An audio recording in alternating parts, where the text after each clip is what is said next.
a relationship with the client. How do you do that? You know, general things, asking, you know, how are you? Like, you know, it's nice to meet you. Tell me about your business. How long have you been here?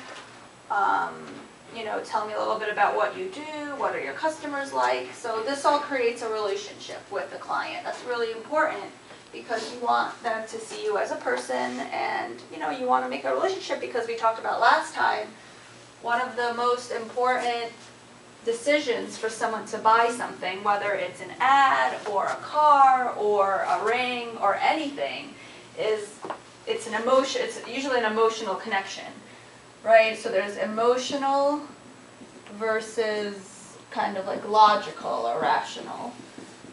Now, that doesn't mean that you can't have one without the other. You know, a lot of people make decisions using both, a little bit of this, a little bit of this, but you want to appeal to the emotional side of people, because if you can become friendly with them and friends with them, it's a lot easier to sell them something. You're not trying to trick them, you have a friendly relationship, and it's much easier to be consultative if you have a good relationship with them because they trust your opinion, right? So why do you think Mr. Leo is successful in what he does as a consultant? He can build a good relationship with customers or people.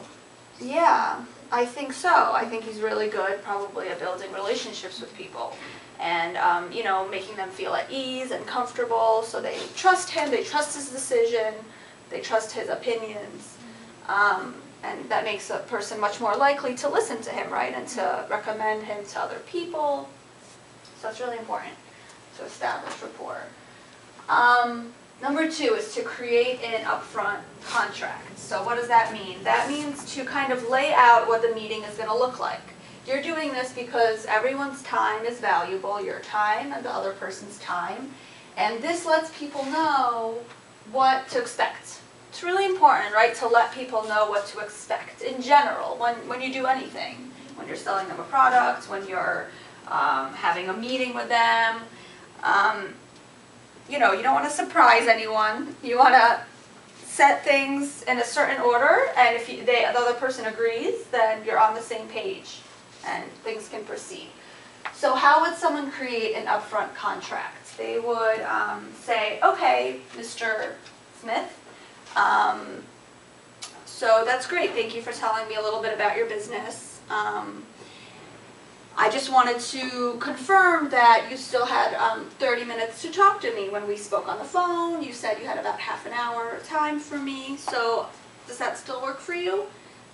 So the person would say, like, yeah, I still have half an hour. You could say, okay, great. So we'll talk a little bit about, you know, a little bit more about your business and why I'm here. And then you can ask me any questions you have about, you know, my company, the magazine I work for. And then we can kind of decide. It's really important to say this. We can decide whether or not it's a good fit, whether or not your company is a good fit for the magazine and vice versa, whether we're a good fit for you. So by saying that, I use this a lot in sales. You know, I would say, like, are we a good fit?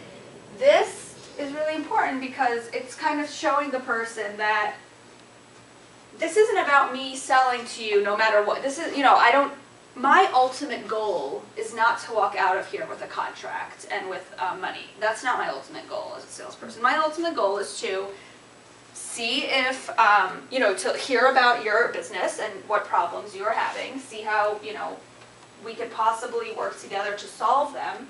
And if we have some kind of product that can help you solve your problems, then let's work together. But if I don't think it's the right fit, if we have different target audience, if maybe we're too expensive for you, if you want something bigger, then we probably shouldn't work together because you're not going to be happy, and that means I'm not going to be happy. Even though you give me your money, you know, you're not going to be happy with the results, so it doesn't matter. It's not important. We're both going to waste our time. So, so when you create an upfront contract, you end it by saying, you know, and then we'll figure out if we're a good fit.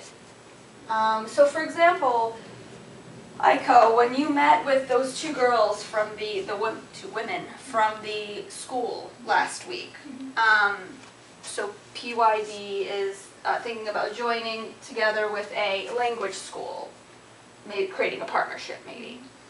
So when you met with them, you know, this is something you weren't selling them advertising space, but you were selling them PYD, right? This is the product that you were selling them. So you could have said something like this, and I think, you know, it would have worked there too. You could have said, great, like, you know, so let's hear about your business, and then I'll tell you about PYD, and in the end we can figure out if it's a good fit, and if you think we should create a partnership and work together. I'm sure you did say something like that. And yeah, so this is, right, this is an important step. Okay, so number 3 is you locate the person's pain. We call it the pain.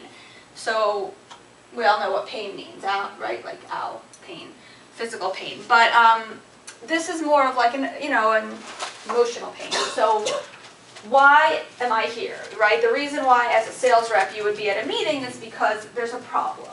There's some sort of problem that the business owner wants to solve. Either they don't get enough customers in on the weekdays, or maybe they want more people, want to get more families in. Maybe right now it's only people coming in for takeout. They want to get more people to come in and sit down. They want more people to know they're there. You know, any kind of problem that a restaurant, let's say, or bar would have. So I'm going to talk specifically about restaurants and bars, I think, just because those are the companies I worked with, so I kind of know more about them. So there's lots of different pains that a restaurant or bar could have. You know, mostly in the most general sense, it's I want more customers in here so I can make more money. Right. Have you ever, actually, I have a question for everyone. Have you guys ever been to a restaurant or a bar where you walk in and you're like, ugh, like this place, if I could only change this place, like this place needs something different. Maybe better food, maybe better lighting, maybe it's too cold, the music's too loud. I don't know, I'm sure everyone has had that experience, right? Where you walk, maybe the service isn't so good.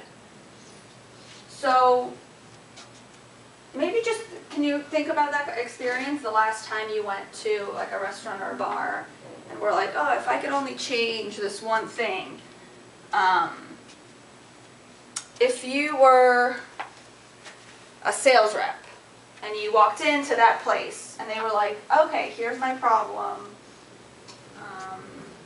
My problem is it's hard for me to get young people in here for some reason. I only get like older people come in and they don't really stay very long. They don't buy drinks. I want people to come in here and buy drinks and stay here for happy hour from like 5 to 9 and drink and have fun and listen to music. That's how I'm going to make money. What would you recommend for that person to do? What's your suggestion for them? And there's no right or wrong answer. It's just I'm wondering what would you suggest if you worked for, let's say, a magazine. So your suggestion could be about a magazine, but it could be something else too. It could be something like, I don't think you should advertise in our magazine. I think you should do this. This will work better for you. What do you think? So if someone wants younger people to come in. Hire young employee. Hire young employees? Yes. It's a good idea, yeah. Because then you already know those people's friends will probably come, right? The young employees will be like, hey, come on guys, come to happy hour. I'm working tonight. Yeah. Hire young employees, that's great. What else? Hire attractive appearance employees. It's true. Hire pretty girls or boys. Yeah. But that can get you in trouble, right? Because Why? then people could say, oh, you're discriminating against me. You know, I don't know if this is so in Japan or overseas as much, but probably not. But in the US, where everyone loves to sue one another, right? Do you guys know what suing means? No? Okay. And again, if there's any words that I use, you as well, that you don't understand, just let me know, because I'm happy to give you the definition. Okay, What is so the code? sue, or suing someone, suing when one person is suing another. this is an important word because it means to take legal action against. So that's why there's lawyers. If somebody does something wrong, right, in the business world or in personally with divorces or with contracts, But- people sue one another. But owner shouldn't say real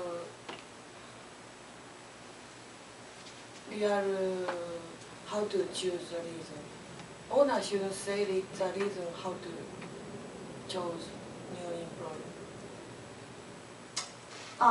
Sorry, say that one more time. Shouldn't do it clearly.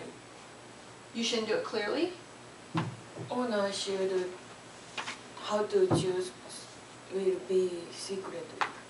Okay, so you wouldn't say like, I only want attractive people. You would do that more secretly.